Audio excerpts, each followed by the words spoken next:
السلام علیکم۔ اقتدار وہ بھی اپنے ہی جیسے انسانوں پر یہ ازل سے انسان کا سب سے بڑا مدعا رہا۔ اس کے حصول کے لیے وہ کچھ بھی کرنے پر آمد رہتا ہے۔ نہ لہو کے رشتے اس کے آتے ہیں، نہ دوستی، نہ مذہب و ایمان، نہ رنگ و نسل۔ اقتدار کی حوث ایسی ہوتی ہے کہ انسان اندھا ہو جاتا ہے۔ ہر وہ کر گزرتا ہے جس کے لیے دوسرے حالات میں شاید ہی وہ آمدہ ہو۔ اقتدار کے بہت سے دائرے ہوتے ہیں۔ دائرہ جتنا وسیع ہوتا جاتا ہے، انسان اپنی انسانیت اتنا ہی ترک کرنے پر تیار ہوتا جاتا ہے۔ اقتدار کا نشہ بہت خطرناک ہوتا ہے۔ جس کے سر چڑھ جائے، اس کے ہاتھ تو تباہی کا وہ طوفان کھڑا کرتا ہے کہ انسانیت کانپ اٹھے۔ سامعین، اقتدار کا پہلا پارٹ گھر سے شروع ہوتا ہے، جہاں انسان اپنے افراد خاندان پر حاکم بننے کی مشق کرتا ہے۔ کبھی جذبات کا سہارا لے کر، کبھی مذہب کی دہائی دے کر، کبھی خاندان اور سماج کی بات کر کے اپنے ماتحت افراد خانہ پر اپنے مرضی ٹھوس کر خوش رہتا ہے۔ اس کے بعد کا دائرہ کاروبار، قبیلہ، ذات، گاؤں، زبان، طرز، بود باش، ملک اور مذہب وغیرہ ہوتے ہیں۔ ہر دائرے کی کچھ خود ساختہ اصول ہوتے ہیں جن کے سہارے اقتدار پہ قابض افراد اس دائرے کے تحت آنے والے افراد کا اس خوبی سے اپنے مفادات کے لیے استحصال کرتے ہیں کہ کسی کو بھی کبھی یہ نہیں لگتا کہ وہ درخت کسی کے ہاتھوں کٹی پتلی بن کر ناچ رہے ہیں۔ ان کے افکار و اعمال میں ان کا کوئی دخل نہیں۔ آمین۔ قرآن کہتا ہے کہ اقتدار اعلیٰ و قوت حاکمہ صرف خدا کے لیے مانی جائے، اس کے سوا کسی کے حق نہیں پہنچتا کہ اس کے سامنے سر نیاز کم کیا جائے، اپنی پیشانیوں کو جھکایا جائے۔ وہی واحد لا شریک اللہ، صرف وہ ایک ہی اس لائق ہے کہ اس کے لیے قوت حاکمہ اقتدار اعلیٰ مانا جائے۔ وہ ایک صرف یک قابل ہے کہ بنی نوع انسان کے دلوں پر حکومت کرے۔ وہ اس کا مستحق ہے جبھی نیاز و سر عجز اس کے سامنے قائم کیا جائے۔ دل و دماغ میں صرف اس کا خوف، سماع امید اس سے وابستہ کی۔ سامعین، حاکم و بادشاہ، شہنشاہ و وضع قانون، شارع و قانون ساز صرف اس کو مانا جائے۔ ماننے کے لائق اور تسلیم کے قابل صرف اس کا قانون ہو سکتا ہے۔ صرف اسی کے لیے جانی و مالی قربانی کی جائے۔ ایثار و فداکاری کے لائق صرف وہی ہے، وہی ہے جس سے محبت کی جائے، دل لگایا جائے، اس سے ڈرا جائے۔ اس کے سوا کوئی پناہ گاہ نہیں، کوئی مادی ملجا نہیں، اس کے سوا کوئی نہیں جو نفع پہنچا سکے یا ضرر دے۔ وہ جس کو ضرر دینا چاہے تو کوئی طاقت اس کو روکنے والی نہیں۔ اگر کسی کو نفع پہنچانا چاہے تو کوئی اس کے ہاتھ روک نہیں سکتا۔ وہی الہ ہے، وہی معبود ہے، وہی رب ہے، وہی حاکم ہے، اور اسی کے لیے حکومت ہے۔ اسی کا امر قابل قبول ہے۔ کوئی نہیں جس کا حکم مانا جائے، کوئی نہیں جس کا امر تسلیم کیا جائے۔ انسان کے ظاہر و باطن پر صرف اس کی حکمرانی ہے۔ تو پھر تمہارے خلق و اعمال و افعال و کاروبار زندگی میں اس کی حکمرانی کیوں نہ ہو؟ وہ کہتا ہے کہ دنیا مختلف قسم کے الہ معبود بنا لیتی ہے۔ کئی انسان استعبادات کے بت ہے جنہیں انہوں نے اپنے غلامی کی زنجیروں سے خدا کے بندوں کو جکڑ دیا ہے۔ ان کی قوت شیطانی کے مظاہر کبھی حکومتوں کے جبر و تسلط کی صورت میں، کبھی دولت و مال میں اور عزت و جاہ کے غرور میں، کبھی جماعتوں کی رہنمائی و حکمران کی ادا میں، کبھی علم و فضل، مال و زہد و تقویٰ کے گھمنڈ میں غازی کے مختلف شکلوں میں مختلف ناموں سے اللہ کے بندوں کو اللہ سے چھیننا چاہتے ہیں۔ کہیں چاندی اور سونے کے ڈھیروں کے بت ہیں، کہیں قیمتی کپڑوں میں موٹروں اور ہوٹلوں اور کوٹھے کے بت اور اس میں لیڈروں و حکام کے بت ہیں، کہیں پیروں اور مولویوں، پیشواؤں اور رہنماؤں کے بت ہیں، کہیں خواہشات نفسانی کے بت ہیں۔ اور ہر حاکم، ہر رئیس، حکام رئیس سب سے آخر مگر سب سے پہلے ہر خوش لباس لیڈر ایک بت کا حکم رکھتا ہے۔ پوری ملت موحد ان کی پوجا اس میں مشغول ہے۔ بس قرآن کہتا ہے سب کچھ تم کر رہے ہو شرک ہے، کفر ہے۔ اس کے صفات میں ساجی ٹھہرانا، اس کی حاکمت میں غیروں کے صحیح و حصہ دار بنانا، جس کا مٹانا قرآن کا بلند فرض ہے۔ غازی کے اسلام کسی ایسی اقتدار کو تسلیم نہیں کرتا جو شخصی ہو یا کہ تنخواہ دار حاکموں کی ہو، ایکریسی ہو۔ وہ آزادی اور جمہوریت کا ایک مکمل نظام ہے جو نوع انسان کو اس سے چھینی ہوئی آزادی واپس دلانے کے لیے آیا تھا۔ یہ آزادی بادشاہ اور اجنبی حکومت اور خود غرض مذہبی پیشوا اور سوسائٹی کی طاقتوں جماعتوں نے غصب کر رکھی۔ وہ سمجھتے تھے کہ حق طاقت و غلبے کا نام ہے، لیکن اسلام نے ظاہر ہوتے اعلان کیا کہ حق طاقت نہیں بلکہ خود حق ہے۔ خدا کے سوا کسی انسان کو سزا ورنے کے بندگان خدا کو اپنا محکوم اور غلام بنائے۔ اس نے امتیاز بالادستی کے تمام قومی و نسلی مراتب ایک قلم مٹا دیا۔ دنیا کو بتلا دیا کہ سب انسان درجے میں برابر ہے اور سب کے حقوق برابر ہے۔ نسلی، قومیتی، رنگ، معیار، امتیاز نہیں بلکہ صرف عمل ہے۔ سب سے بڑا وہی ہے جس کے سب کام سب سے اچھے ہوں۔ سامعین، مذہبی اقتدار کے دائرے بہت مؤثر اور پائیدار ہوتے ہیں۔ اس کے تحت حاصل ہونے والے برائت اتنا جازب ہوتے ہیں، ہر کوئی اس کی تمنا کرتا رہتا ہے کہ ایک بار کو اگر کوئی ان دائروں میں صاحب اثر ہو جائے تو اس کی نسلیں اس کے نام سے فیض پاتی رہتی ہیں۔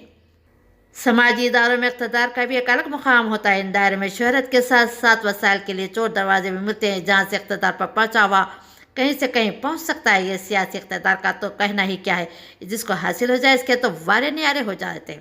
اقتدار کے ان تمام دائروں تک پہنچنے کے لیے لوگ اکثر ٹیڑھے راستے کا ہی استعمال کرتے ہیں، کیونکہ سیدھے راستوں سے ان تک پہنچنا ایک کٹھن مرحلہ ہوتا ہے۔ پچھلے زمانے میں ہو سکتا ہے کہ لوگ خدمت کے جذبے کے تحت اخلاص کے ساتھ اقتدار کی جستجو کرتے رہے ہوں، اقتدار پا جانے کے بعد اپنے مشن سے انصاف کیے ہوں، لیکن موجودہ دور میں کوئی ایسی مثال ملنی مشکل ہے۔ آج کے دور میں اقتدار کا حصول ہر اعتبار سے مکمل استحصال کے لیے کیا جاتا ہے۔ مذہبی رہنمائی کے دعوے دار کسی خوبی سے لوگوں میں تفرقہ پیدا کر کے اپنے اقتدار کو مضبوط کرتے ہیں۔ یہ کڑوا سچ ہے کہ عوام کو ٹکڑوں میں تقسیم کرنا، پھر اس تقسیم میں ایک اور تقسیم کرنا ان کا محبوب ترین مشغلہ ہے۔ ہر قائم اپنے آپ کو وقت کا متعدد، بعدی، مسیح، کلکی، اوتار اور نہ جانے کیا کیا جانتا ہے، پھر بھی عوام کی اکثریت انہیں سر آنکھوں پر رکھتی ہے۔ بخوشی اپنے آپ کو ان کی غلامی میں دے کر ان کی جنبش آبرو پر اپنے تن من دھن نچھاور کر دینے کو اپنا نجات تصور کرتی ہے۔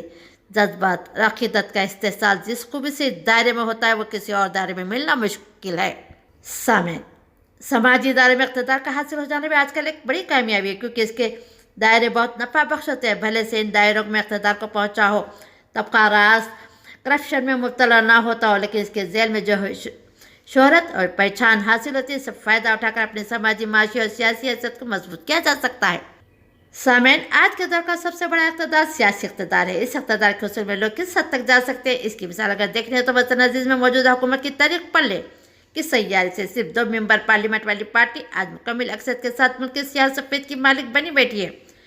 مذہب، ذات پات، زبان کے حوالے سے بدترین عصبیت کا حوالہ دے کر سماج میں فتنہ فساد برپا کر کے مظلوم انسانوں کو لاشوں پر کھڑا ہو کر اقتدار کی کرسی پر پہنچنے میں کامیاب ہونے والی شاید موجودہ دور کی واحد سیاسی پارٹی کو جو یقین تو فاجن پر رکھتی ہے لیکن دعویٰ جمہوریت ہونے کا قطع کرتی ہے، اس کامیابی کے پیچھے اگر دیکھا جائے تو سب سے بڑا ہاتھ ان عیاں سرمایہ داروں کا ہے جو اپنے مفادات کے لیے ملک میں انارکی لانا چاہتے ہیں تاکہ عوام اپنے مسائل میں شدت سے الجھی رہے کہ اس کے کسی بھی فعل پر چاہے وہ ملک کے مفادات سے کتنے ہی ٹکراتے کیوں نہ ہو کوئی سوال نہ کرے۔